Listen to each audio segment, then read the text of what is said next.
Good morning, everyone.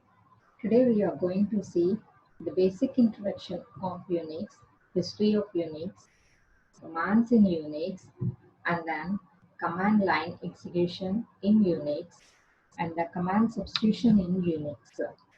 So before going to the introduction of the Unix system, we are going to see what is Unix and what is operating system. The operating system is the system software which acts as an interface between user and hardware.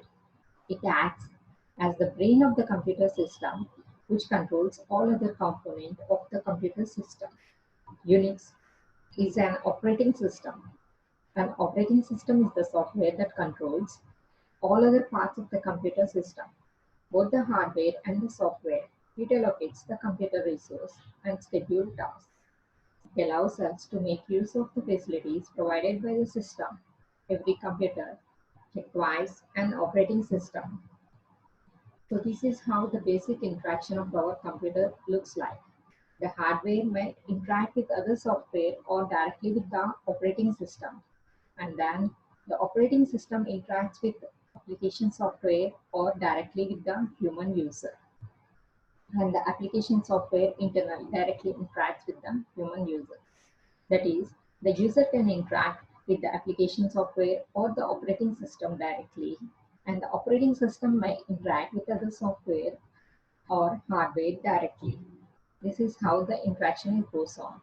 The features of Unix. Unix is a multi-user system, allows many users and shares the resources of a several computer. Unix is a multitasking system, allows users to execute more than one program at a time. Unix is a portable operating system used in many computing environments. Unix is a machine-independent operating system, not specific to just one type of the computer hardware, designed from the beginning to be independent of the computer hardware. What is Unix? Unix is a multi-user multitasking operating system from AT&T that runs on a wide variety of the computer system from, from micro to supercomputers. Unix was developed in 1969 by Ken Thompson and Dennis Ritchie. Unix was written in C language. The history of Unix. The first version when Unix was developed is UNICS. Reflects the Information and Computing System. Was created in 1969 by Kenneth Thompson and Dennis Ritchie, system engineers at AT&T and Bell Labs. And in summer 1969, Unix was developed. In 1970, they rewrote the Unix kernel in C to make the operating system portable to other computer systems. In 1977, it released the first Berkeley software distribution, which became known as BSD. In 1978, the release of version 7 included the Bond shell for the first time. By 1983, commercial interest was growing and Sun Microsystem produced a Unix workstation. System B appeared directly, descending from the original AT&T Unix, and the prototype of the more widely used variant today. Unix released 10 editions between 1971 and 89. The basic structure of Unix. The basic structure of the Unix, it consists of the hardware. On top of it, we have the kernel. On top of it, we have the shell. And on top of it, we have the applications. The applications are the file system commands, text editors, compilers, and text processing. The basic Unix components. The Unix system is said to consist of the following three major components: kernel, shell, and the file system. Kernel. The kernel is the heart of an Unix operating system. It is relatively a small piece of code that is embedded on the hardware. It allocates time and memory to programs and handles the file store and the communications in response to the system calls. In fact, the kernel is the only component that can communicate with the hardware directly. It is the kernel that manages all the system resources like memory and I/O devices, allocates time between users and process in the case of multi-user environment, decides process priorities, manages inter-process communication, and performs many other such tasks. Shell. The shell acts as an interface between the user and the kernel. When a user logs in, the login program checks the username and the password and then starts another program called the shell. The shell is a command line interpreter. It interprets the commands and the user types in and arranges for them to be carried out. The commands are themselves programs. When they terminate, the shell gives another program, that is percentage on our systems.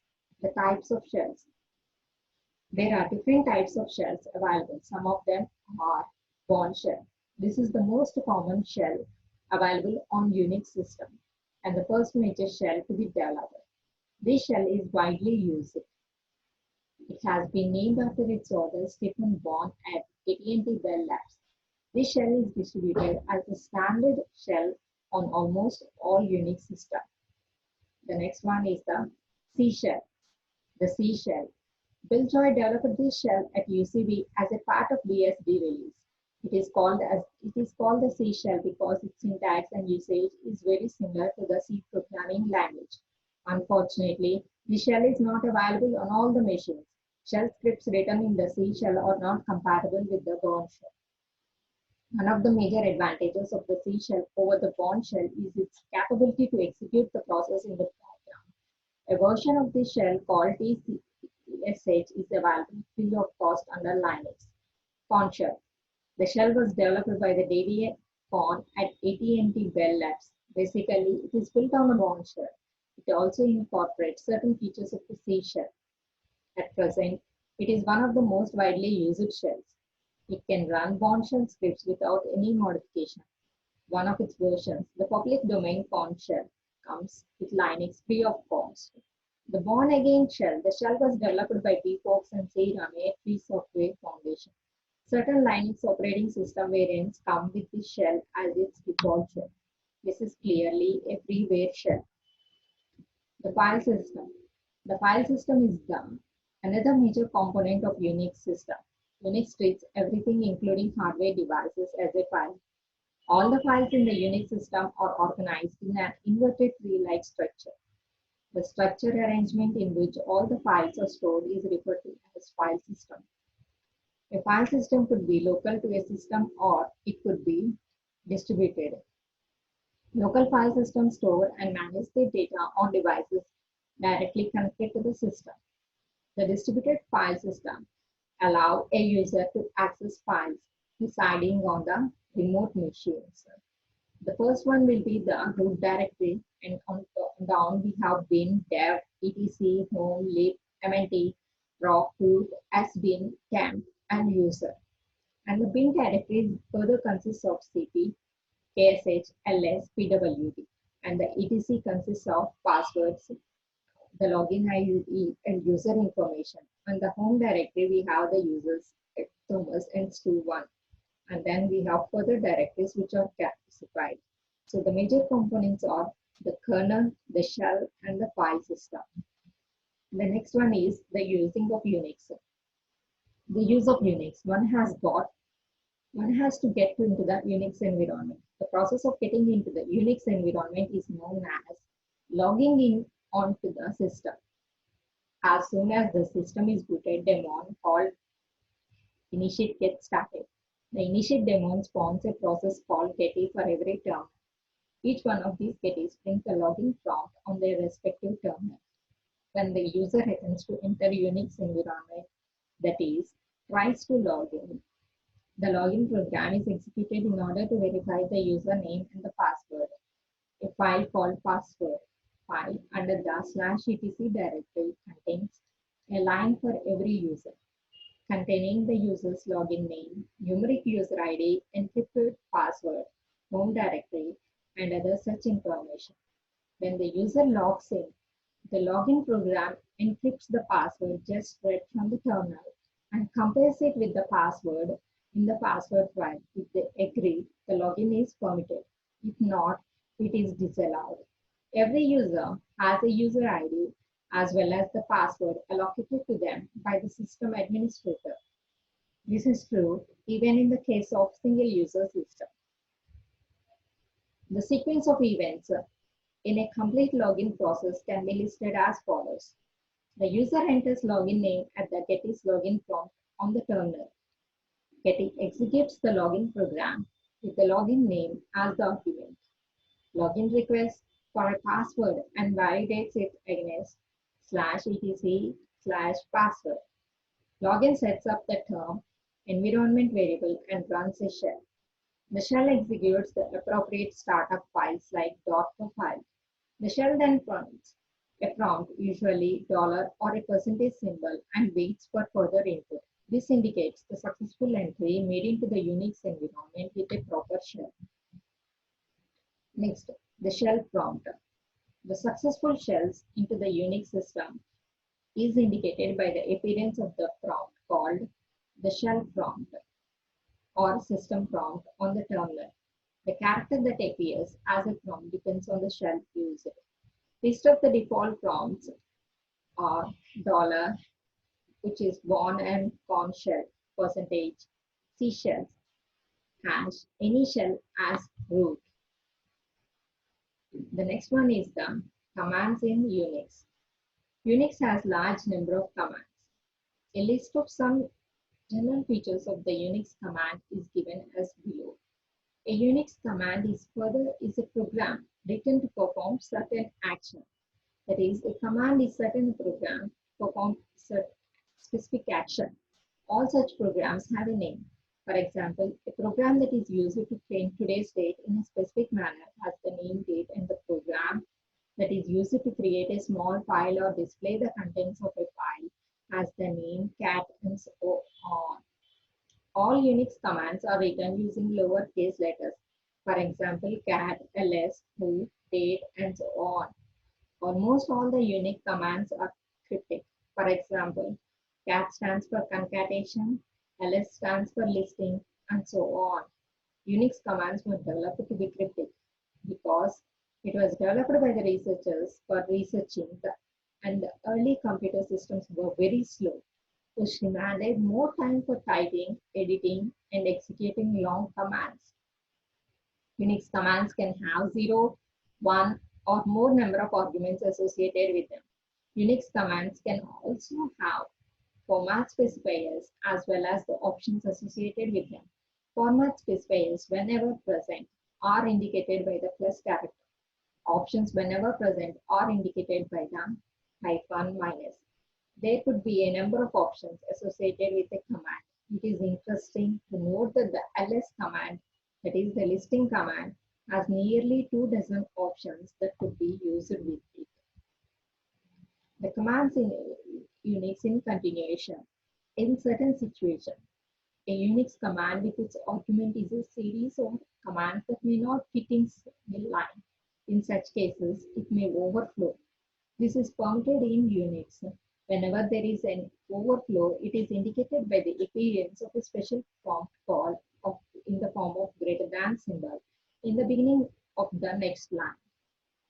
Such a special prompt is known as secondary prompt. The current Unix command can be killed by using either delete or control U command. Commands can be given to the system even when the command given earlier is being executed in the background. This is not possible with the Bourne shell sh. Types of the Unix commands. Basically, there are 2 types of Unix commands. They are external commands and internal commands. External command. What do you mean by external command? Command with an independent existence in the form of separate file is called an external command. Example, programs for the commands such as cat, ls exist independently in the directory called bin. When such commands are given, the shell reaches these command files with the help of the system variable called path variable and executes most of them. Most of the Unix commands are external commands. Internal command. A command that does not have an independent existence is called as an internal command. Actually, the routines for internal commands will be a part of another program routine. For example, The echo command is an internal command as its routine will be part of the shell's routine as such. In other words, the echo command is built into the shell. As such, internal commands are also called built-in commands. cd and make directory are two examples of internal commands. Some basic commands. The echo command. The echo command is used to display messages. It is quite useful in developing interactive shell programs. It takes 0, 1 or more number of arguments. Arguments may be given either as a series of individual symbols or as a string within a pair of double quotes. Some examples are given below. For example, if you are given $echo, then a blank line will be displayed without any sentence, that is, and then.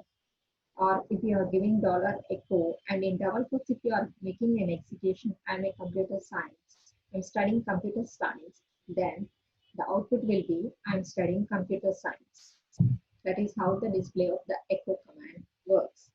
And the next command is the tput command. This command is used to control the movement of the cursor on the screen as well as to add certain features such as blinking, both ways, and underline to the displayed messages on the screen. Such facilities might be used to add a static value to the shell programs. For example, this command, along with the clear argument, clears the screen and puts the cursor at the left top of the screen. However, it may be noted that clear itself is a command which alone could be used to clear the screen. The tput clear, the command along with this command along with the cup argument and with certain coordinate values is used to put the position of the cursor at any required position on the screen. An example is given, tput cup 1020. When the above command line is executed, the cursor will be placed in the 10th row and the 20th column of the screen. Now, if an echo command is given, the message will be displayed starting from the new position. The next one is the tty command. The command in Unix, every terminal is associated with a special file called the device file. All the device files will be present in the /dev directory. A user can know the name of his device file on which he is working by using tty command as shown in the example below. $tty. It gives #dev and then tty01. The tty01 is the device file name and will be available in the directory of /dev under Linux. The output of the command will be shown as below, $tty, $dev tts, and then 0. The next one is the who command. Unix maintains an account for all the current users of the system. Because it is a multi-user system, it is prudent for the user to be aware of other current users so that she or he can communicate with them if required. The user can know the login details of all the current users by using the who command. The use of the who command provides a list of all the current users in 3-column format. $who. When it is given, the first column shows the names of the users, and the second column shows the device names, and the third column shows the login name. The next one is the cat command, that is for creating small files. This is one of the most useful and quite frequently used Unix commands. One of the basic purpose of this command is to create small Unix files. A file can be created by writing a command line as shown in the following example, where review is the name of the file being created. Cat greater than and review a greater than symbol. Following the command means that the output goes to the file name following it. Control D. The input operation is terminated by using Control D on a new line. The input termination command Control D does not get into the file. If the file being created already exists, it will be overwritten. Command substitution. In Unix, it is possible to run command within the command. For example, the date command can be run within the echo command by writing the command line as follows. $echo, today's date is $date. Then The output will be today date and then you get the date displayed. As shown in the above example, the command to be executed, that is, in this date example, with another command, that is echo. In this example, has to be written with the pair of single quotes. The shell, while passing the parameter list in the echo command, treats the words that are backquoted as a command and execute it with the substitutes and the result of the execution and the corresponding position in the parameter list. This process is known as command substitution. In Conshell, the command substitution is accomplished by using $sign followed by the command within the pair of parentheses as shown below. For example, if we have $echo, today is $date, then the date is can be printed like the today date is, and then your calendar can be printed. Giving multiple commands. Normally, a single command is given to the shell at its prompt. However, there are many situations when more than when more than one command is given in a single command line. One of the ways of giving multiple commands is to use semicolon between successive commands as shown below. $echo, multiple quotes, giving multiple commands, and then you have a semicolon and then date and who. Commands given in this way does not mutually interact with each other in any manner. They are executed independently, one after the other from left to right, as they appear in the command line. Giving multiple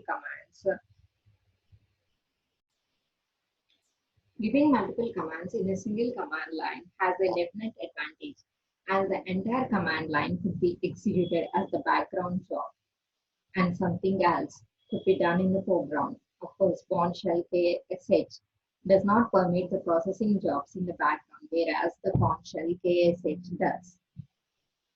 Aliases, giving alternate names to the commands. The echo command. The echo command is used to display messages. Useful in developing interactive shell programs. Take 0, 1, or more number of arguments.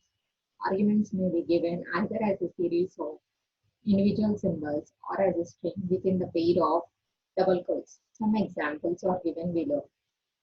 $echo, that is, blank line can be displayed. That is the earlier example which we have seen. $echo, I'm studying computer science, where I'm studying computer science is displayed. With some of the recent and popular shells like Corn and Bash, it is possible to assign short and meaningful names to a long command or a combination of these commands and use the short names as the alternate names. Like how humans have the short or alias names, we have other names which are going to be developed. Such short names are called aliases of the original command names or a combination of commands. This is accomplished using a command called This is established using a command called the alias command, assuming the one needs to know the date, time, and user information quite frequently. For this reason, user one has to use the who and the date commands at all the times. In such circumstances, one can use an alias command as follows: /home /mgv alias who the. If you are using WHODA command, which is a combination of who as well as date, and then we have /home and then /mgv. Here, one should observe that there should not be any spaces either before or after the equal to 0 operator. After aliasing a command or a sequence of commands, one can just use the alias name for the required purpose. In other words, henceforth, the word "huda" can be used as a command to get the date, time, and user's information. A list of all aliases can be obtained by using the alias command without arguments. An alias is removed by using the unalias command. As shown in the following example, too much usage of aliases may lead to the confusion and is a highly error prone. So one should be very selective while using the facility. /home/ngv and alias to DA.